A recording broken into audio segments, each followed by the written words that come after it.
अस्सलामुअलैकुम। आज का हमारा टॉपिक है यूटिलिटी मैक्सिमाइजेशन। यूटिलिटी मैक्सिमाइजेशन होता क्या है? सबसे पहले तो मैं आपको ये बता देती हूँ। यूटिलिटी मैक्सिमाइजेशन होता है कि जो एक कंज्यूमर है वो ज़्यादा से ज़्यादा सेटिस्फेक्शन हासिल करना चाहता है कम से कम रिसोर्सेज से। मतलब कि उसके पास रिसोर्सेज कम हैं लेकिन वो उनसे जो है सेटिस्फेक्शन वो ज़्यादा से ज़्यादा हासिल करना चाहता है। सबसे पहले हमारे पास है ऑब्जेक्टिव फंक्शन। ऑब्जेक्टिव फंक्शन है u is equal to x1 x2। Next है ऑब्जेक्टिव कांस्टेंट। ऑब्जेक्टिव कांस्टेंट हमारे पास है p1 x1 plus p2 x2 equal to b।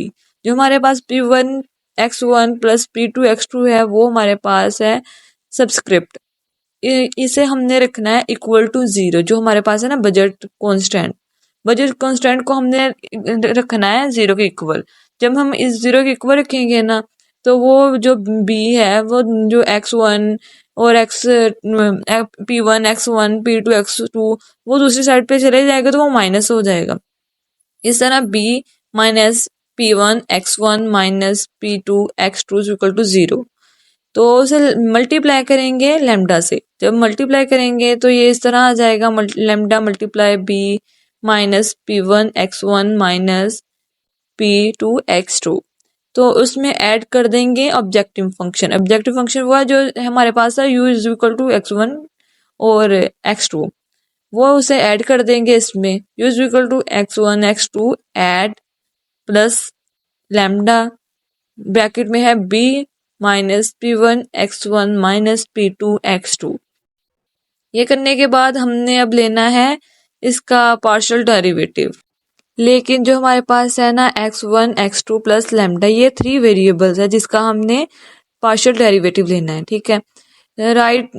किसके हिसाब से लेना है? x1 सबसे पहले हम लेंगे x1 के हिसाब से, फिर लेंगे x2 के हिसाब से, फिर लेंगे लेमडा के हिसाब से। ये हमारे पास इसका मतलब ये चीज़ फाइंड करनी है। ये जो हमारे पास था ना, जो हमने ऐड करने के बाद जो हमारे पास इक्वेशन आई थी वो उस हिसाब से हमने लेना है। ठीक है, partial derivative.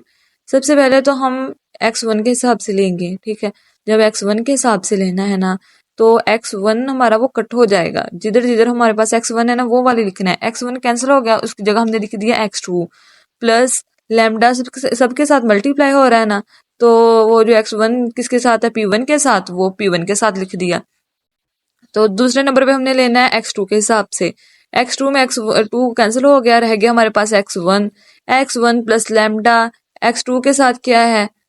p2 minus lambda p2 equal to zero. अब हमने लेना है लेमडा के हिसाब से। ठीक है, लेमडा के हिसाब से जो ब्रैकेट में है ना सबसे मल्टीप्लाई हो रहा है मतलब सबके साथ है, तो ब्रैकेट वाला सारा लिख देना है b minus p1 x1 minus p2 x2 equal to zero. तो नेक्स्ट हम देखेंगे अब। नेक्स्ट हमने दोनों इक्वेशन थी जो फर्स्ट और सेकंड इक्वेशन है ना उसे सॉल्व करना है कि हमने फाइंड करना है lambda.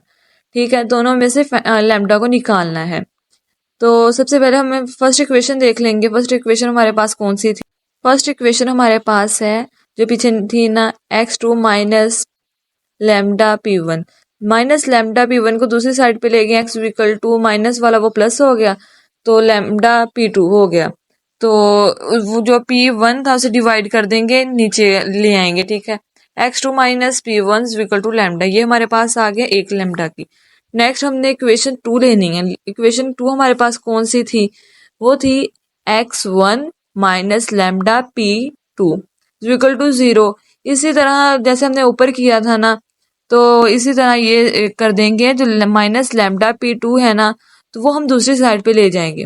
x1 equal to minus हो गया, वो कन्वर्ट हो गया प्लस में, प्लस लेमडा p2। जो लेमडा p2 है अब वो लिख देंगे x1 के नीचे, x1 divide p2 equal to lambda. ये दो हमारे पास लेमडा की वो आ गई, वैल्यूज आ गई हैं। अब हमने इन दोनों को बराबर रख देना, इक्वल रख देना एक दूसरे।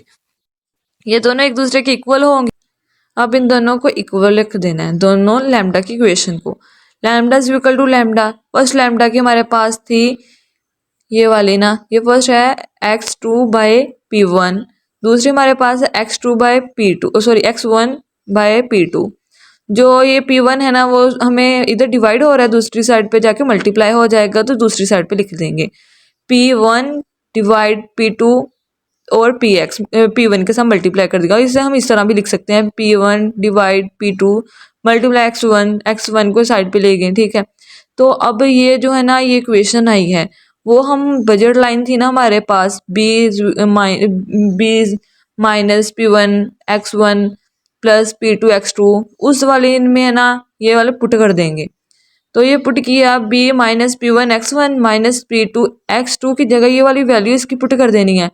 तो ये P2 से कट हो गया, तो हमारे पास क्या आ गया b minus P1 x1 minus P1 x1 equal to 0।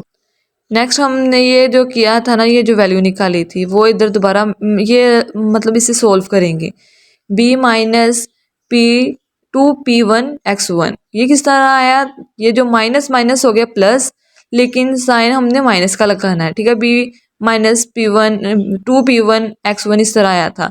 जो माइनस वाली वैल्यू हम दूसरी साइड पे ले गए, b equal to 2P1 x1 आ गया, तो x1 उधर ही रह गया, तो जो 2P1 है ना वो b के नीचे आ गया।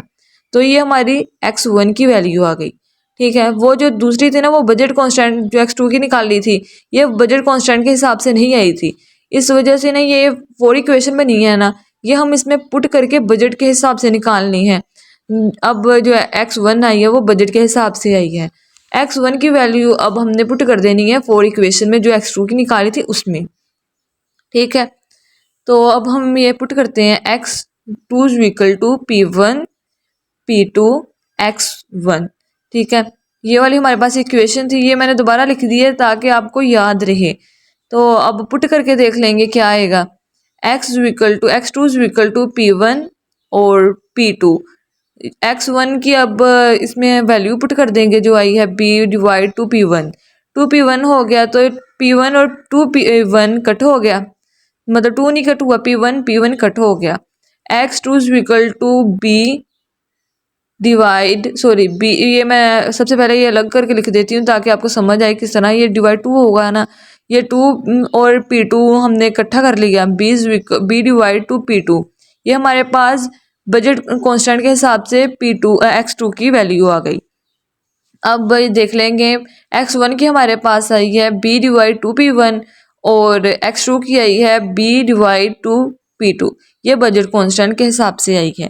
और इसे हम ये भी कह सकते हैं ये है हमारे पास डिमांड फंक्शन भी है, ठीक है।